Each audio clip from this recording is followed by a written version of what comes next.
Si unimos una porción de silicio de tipo N y otra de tipo P, se obtiene una unión de diodo, a la que también se conoce como unión PN.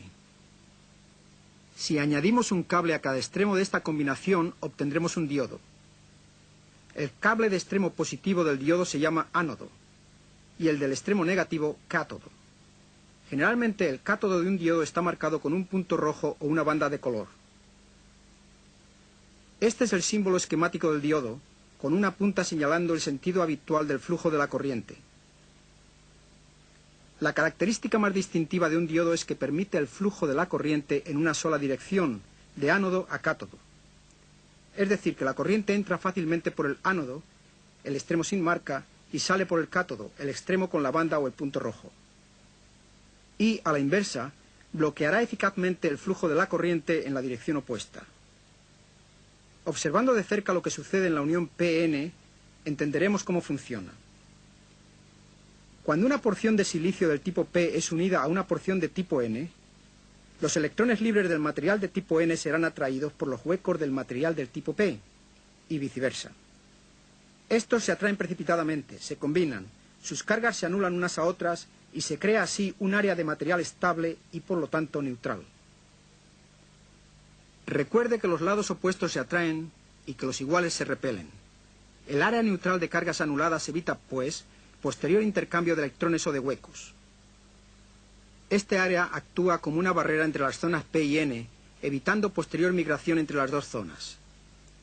Esta barrera crea una diferencia de potencial entre las dos zonas al haber abundancia de huecos positivos en la zona P y exceso de electrones libres negativos en la zona N.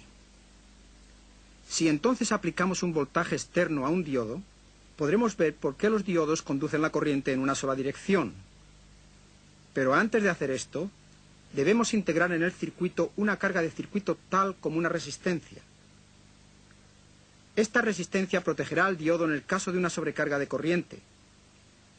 Y esta protección es necesaria, ya que un flujo alto de corriente puede dañar a los semiconductores. Aquí se conecta un voltaje positivo a la zona P, o sea, al ánodo.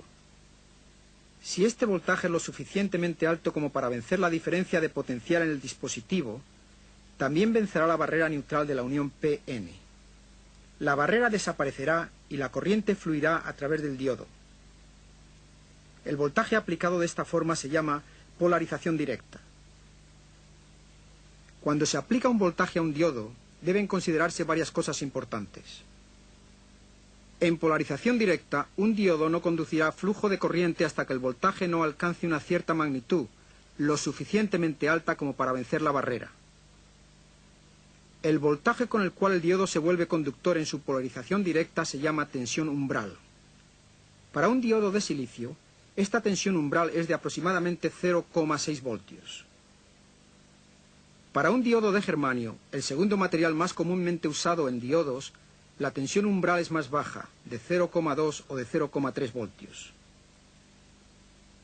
Como dijimos anteriormente, la corriente que puede aceptar un diodo de polarización directa es limitada. Si la corriente directa aumenta demasiado, puede ocasionar que el semiconductor quede dañado o se funda. Por esta razón, debe usarse un limitador de corriente que proteja los circuitos de los semiconductores. En ciertas aplicaciones, tales como un control de circuito, podría ser eficaz el aplicar una polarización inversa al diodo. Esto asegura que el diodo no conduzca la corriente o que ésta no pase en una dirección determinada. Si invertimos la polaridad del voltaje externo, la barrera entre las zonas P y N aumenta y no hay flujo de corriente. El voltaje aplicado de esta forma se llama polarización inversa. Sin embargo, un voltaje inverso demasiado alto puede dañar el diodo y causar que éste conduzca la corriente en la dirección opuesta. Y la repentina sobrecarga de corriente resultante puede reventarlo. Como el grado de voltaje aplicado a un diodo es muy importante para su adecuado funcionamiento, los diodos son generalmente clasificados en términos de su capacidad máxima y media de conducción directa y en términos de tensión inversa o tensión máxima inversa. No puede excederse ninguno de estos valores, ya que de hacerlo se destruiría el diodo.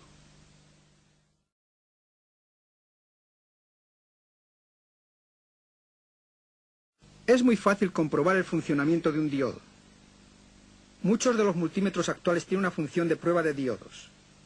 Si su multímetro no la tiene, puede usted comprobar los diodos con un ohmímetro. Conecte el cable positivo al ánodo y el negativo al cátodo. El ohmímetro debe indicarle una resistencia de aproximadamente 50 ohmios a 2 kiloohmios. Si ahora invertimos los cables del ohmímetro, conectando el cable positivo al cátodo y el negativo al ánodo, deberemos obtener un valor de varios megaohmios. Si la resistencia en ambas direcciones es o muy baja o muy alta, el diodo es defectuoso. Dependiendo de sus características, los diodos pueden utilizarse para diferentes propósitos. Ya hemos mencionado que un diodo permite el flujo de la corriente solamente en una dirección y no lo permite en la otra. El diodo actúa así, como una válvula, y es el componente ideal para rectificar una corriente alterna a corriente continua.